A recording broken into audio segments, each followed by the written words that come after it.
Sosok kosmonot Uni Soviet Vladimir Komarov sangat tersohor dalam kisah penjelajahan manusia keluar angkasa. Hal ini karena ia sempat jatuh dari luar angkasa. Vladimir Komarov ini harus berakhir di usia dini karena mengalami kegagalan parasut hingga jatuh dari luar angkasa. Ia diketahui meninggal saat kapsul ruang angkasa bernama Soyuz yang ia tumpangi jatuh ke tanah pada 24 April 1967 karena kegagalan parasut.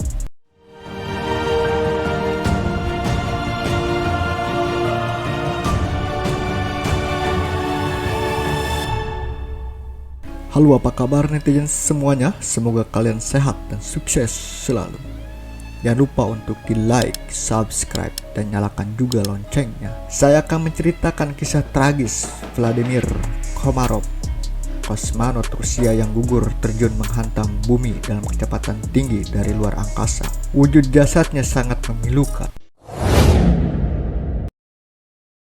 Sosok kosmonot Uni Soviet Vladimir Komarov sangat tersohor dalam kisah penjelajahan manusia keluar angkasa. Hal ini karena ia sempat jatuh dari luar angkasa.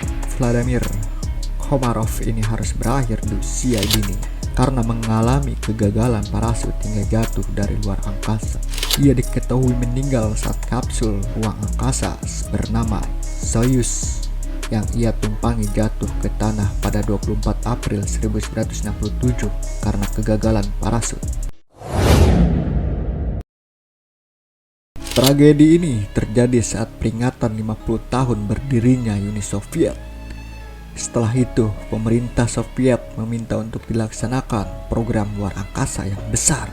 Perjalanan Vladimir Komarov dimulai tahun 1927, yakni ketika dilahirkan di sebuah keluarga pekerja biasa sekitar Moskow, Rusia. Hidup Komarov yang sederhana seketika berubah ketika ayahnya mendapatkan pekerjaan bergaji besar. Komarov kecil memiliki minat yang besar pada dunia penerbangan. Komarov kecil hobi membuat baling-baling dan model pesawat terbang yang membuatnya sering menerima penghargaan sekolah. Namun ketika perang pecah, Komarov harus menghentikan pendidikannya dan sang ayah tewas akibat perang. Komarov akhirnya bekerja di pertanian dan sering menghidupkan alat mekanis pertanian. Meski begitu, dia tetap bermimpi suatu hari bisa terbang. Keinginan besarnya itu membuat diperhatikan orang-orang dari Akademi Penerbangan di Moskow. Komarov direkrut di sekolah penerbangan. Setelah bertahun-tahun mengenyam pendidikan, tahun 1945 Komarov lulus sebagai lulusan terbaik. Tetapi perang telah usai. Dia menyesal lantaran tidak memiliki kesempatan untuk terlibat dalam perang. Walau demikian, akhir Perang Dunia Kedua pilot masih sangat langka dan banyak perang regional pecah di dunia. Komarov masuk ke dalam pilot pertempuran di Kaukasus. 3 tahun kemudian, Komarov menjadi pilot kepala di kolom Kaukasus. Ia pergi ke Royal Academy of Engineering di Moskow untuk mengejar gelar PhD.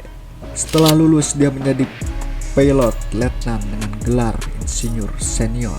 Tahun 1960, perang antariksa dengan Amerika Serikat dimulai. Komarov yang memiliki mimpi untuk terbang terpilih dari 3.000 astronot. Dia memimpin dan menjadi astronot pertama sebelum akhirnya suatu hal buruk terjadi. Tahun 1960, Komarov yang berusia 33 tahun terluka dalam sesi pelatihan dan harus menjalani perawatan. Dokter menilai dia tidak bisa melakukan aktivitas apapun selama 6 bulan. Tetapi dia tidak menyerah dan terus berupaya untuk segera pulih. Setelah istirahat selama 5 bulan, kesehatannya pun pulih dengan cepat dan dipuji dokter sebagai suatu keajaiban. Pada tahun 1962, Komarov menjadi salah satu kosmonot penting yang dimiliki Soviet. Ia juga merupakan kosmonot dengan bayaran tertinggi ketiga karena kualifikasi pangkat dan pengalamannya hanya sedikit di bawah Yuri Gagarin dan German Titov. Namun dokter lagi-lagi menemukan masalah. Melalui elektrokardiogram, jantung Komarov bermasalah. Tetapi karena pengalamannya yang tinggi, dia tidak bisa diganti. Pada usia 36 tahun, secara ajaib jantung Komarov pulih. Tahun 1963, astronot Soviet dibagi menjadi 6 kelompok. Tim tersebut dinyatakan siap terbang keluar angkasa untuk pertama kalinya dalam sejarah manusia. Berkat pengalaman Komarov, dia dikirim ke angkasa dan memasuki orbit. Selama masa itu, Komarov melakukan tugasnya dengan baik. Dia memberikan salam pada Olimpiade Tokyo dari dalam orbit. Setelah dia berhasil mendarat dan selamat di Uni Soviet, dia mendapatkan medali Lenin dan penghargaan lain. Misi demi misi dilakukan oleh Komarov dan semuanya berjalan dengan baik. Suatu ketika tahun 1967, Komarov kembali dikirim keluar angkasa. Sebelumnya Komarov tertegun di kursinya. Kemarin ia telah memutuskan kalau dirinya yang akan menjadi pilot Soyuz 1 yang akan pergi keluar angkasa pada April 1967. Para astronot tahu kalau pesawat ruang angkasa itu bermasalah. Komarov juga sadar kalau penerbangan itu akan merenggut nyawanya. Ia bisa saja mengundurkan diri, tapi orang yang duduk di kursi cadangan menggantikan dirinya tak lain adalah sahabatnya, Yuri Gagarin. Jika saya tidak melakukan penerbangan ini, mereka akan mengirim pilot cadangan, yaitu adalah Yuri Gagarin. Itu Yura dan dia akan mati menggantikan saya. Kita harus menjaganya. Komarov kemudian menangis. Namun hal tak terduga diucapkannya. Dia bercanda bahwa pesawat ruang angkasa adalah peti mati terbuka miliknya. Untuk menyelesaikan tugasnya, dia bekerja 12 hingga 14 jam sehari.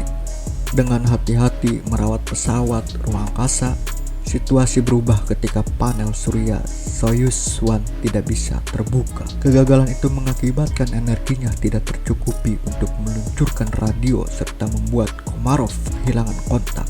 Komarov akhirnya hanya bisa mengakhiri rencana untuk kembali ke bumi lebih awal. Energi yang tidak memadai menyebabkan penentuan posisi yang tidak akurat. Komarov nekat keluar dari kabin untuk menyesuaikan orbit secara manual. Setelah bekerja keras, Komarov membiarkan pesawat memasuki orbit bumi dan bergegas ke atmosfer. Saat pendaratan, parasutnya gagal terbuka dan membuatnya terjun ke bumi dengan kecepatan tinggi sampai menghantam tanah. Hal itu menyebabkan ledakan kuat. Tubuh Komarov hancur dan terbakar pada suhu tinggi. Jasad Komarov hanya menyisakan tulang dan kaki yang gosong. Soyuz 1 jatuh dengan kecepatan tinggi ke Stapa di Orenburg pada 24 April 1967 pukul 7 pagi. Komarov tewas. Kabin meledak karena benturan dan ketika tim pemulihan angkatan udara Soviet tiba, yang mereka temukan hanyalah logam yang terbakar. Pinggiran atas Soyuz 1 menjadi satu-satunya perangkat keras yang dapat mereka identifikasi. Jenazah sang pilot bahkan nyaris tidak dapat dikenali lagi. Semasa kecil Komarov yang biasa disapa Volodya itu dikenal rajin dan ramah, membuatnya sangat disukai oleh rekan-rekannya. Komarov juga dihormati karena kerendahan hati dan pengalamannya. Seorang rekan mengatakan, dia sudah menjadi insinyur ketika dia bergabung dengan kami, tetapi dia tidak pernah meremehkan yang lain.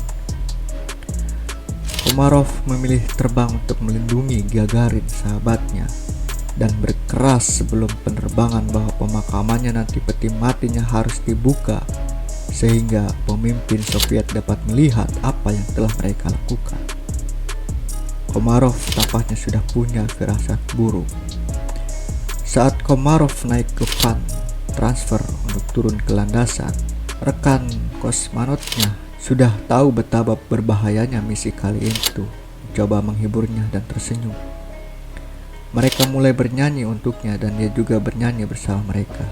Suasana terasa mencair sejenak. Tetapi semua tahu benak mereka masing-masing tak akan bisa hilang. Di menit-menit terakhir, Gagarin muncul dengan perlengkapan penuh dan coba meyakinkan kru untuk membiarkan dia mengemudikan pesawat sebagai ganti Komarov. Tetapi para kru termasuk Komarov menolaknya. Komarov kemudian benar-benar pergi di detik-detik terakhirnya. Di detik-detik terakhir hidupnya, pos-pos pendengar Amerika Serikat yang berada di Turki mendengar Komarov menangis dalam amarah. Ia terdengar mengutuk orang-orang telah menempatkan di dalam pesawat ruang angkasa yang rusak. Dia mengatakan kepada petugas kontrol darat bahwa dia tahu dia akan mati. Ketika kapsul tersebut mulai meluncur tajam secara fatal, intelijen Amerika menangkap tangisan kemarahan Komarov di detik-detik terakhir ajalnya. Beberapa penerjemah mendengar dia berkata, "Panas, naik ke kapsul." Dia juga menggunakan kata "membunuh." Ya, mungkin untuk menggambarkan apa yang telah dilakukan para insinyur padanya. Istri Komarov yang baru mengetahui tentang keberangkatan suaminya dipanggil untuk berbicara tentang apa yang harus dikatakannya pada anak-anak mereka. Istri Komarov ternyata sebelumnya belum diberi tahu tentang Soyuz 1 yang diluncurkan sampai Komarov sudah berada di orbit.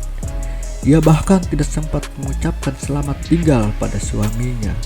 Setelah kematian tragis Komarov, semuanya tak lagi sama. Gagarin yang sebelumnya merupakan pemuda yang riang tampak banyak berubah.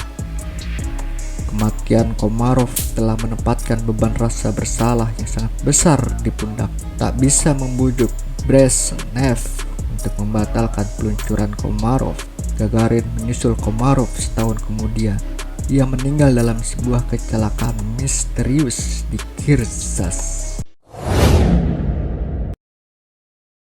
Inilah informasi yang bisa saya sampaikan tentang sejarah astronot dari Rusia, yaitu Vladimir Komarov. Saya ucapkan terima kasih.